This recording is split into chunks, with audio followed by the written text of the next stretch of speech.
DPRO గారి ఆదేశాల మేరకు మన జిల్లాలోని ప్రతి గ్రామంలో మరి వర్షాకాలం ఇంకా వర్షాలు పడుతున్నాయి కాబట్టి మనకు రోడ్ల పూట కావచ్చు, మన ఇంటి చుట్టూ పక్కల కావచ్చు, అనేక మురికి కాలువలలో దోమలు వస్తూ అనేక రోగాల వలన జనాలు పడుతున్నారు. కాబట్టి మనం వ్యక్తిగతంగా అదేవిధంగా పరిసరాలు పరిశుభ్రంగా ఉండాలనే ఉద్దేశంతో మన జిల్లా కలెక్టర్ గారు మరియు డిపిఆర్ఓ గారి ఆధ్వర్యంలో మన గ్రామానికి రావడం జరిగింది. కాబట్టి మనమంతా మనం వ్యక్తిగతంగా శుభ్రంగా ఉంటూ మన ఇంటి చుట్టుపక్కల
బాగుంటేనే ఏ రోగం రాకుండా జీవించచ్చు, ఏ రోగం రాకుండా జీవించచ్చు, ఏ రోగం రాకుండా జీవించచ్చు.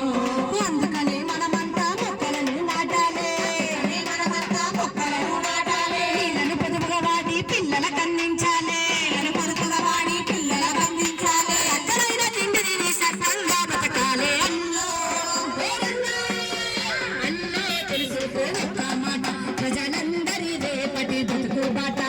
సెల్లే సెవినెట్టు ఈ మాట, ఊరు మారే తీరుతుంది ప్రతి చోట, ఊరు మారే తీరుతుంది ప్రతి చోట, ఊరు మారే తీరుతుంది ప్రతి చోట. పల్లె సల్లగుండాలి, ఊరు వాడ నవ్వాలి.